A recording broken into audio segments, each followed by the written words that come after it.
АКШ президенті Дональд Трамптан шұғыл бұйрық Рождество күні АКШ әскери әуе күштері Нигерияның солтүстік батысындағы ислам мемлекеті содырларына жойқын соққы берді. Трамп бұл топты террорлық қоқыстар деп атап, олардың христиандарды нысанаға алғаны үшін жазаланғанын мәлімдеді. Бұл жай ғана операция ма, әлде Африкадағы жаңа соғыстың бастауы ма?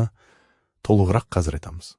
АКШ әскерилерінің хабарлауынша, соққылар Нигермен шекаралас Сокото штатындағы лагерлерге бағытталған. Алдын ала мәлімет бойынша, ондаған содыр көзі жойылды.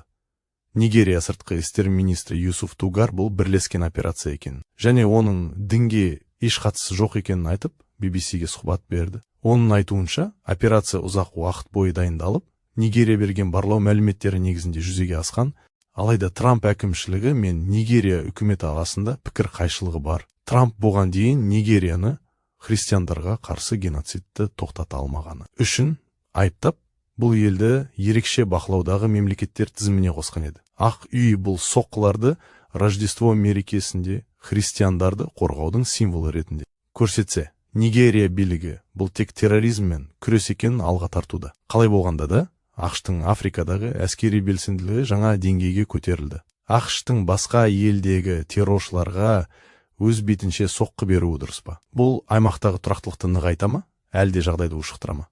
Ойыңызды пікірге жазыңыз. EBB News арнасына жазылып, әлемдік маңызды оқиғалардан хабардар болыңыз.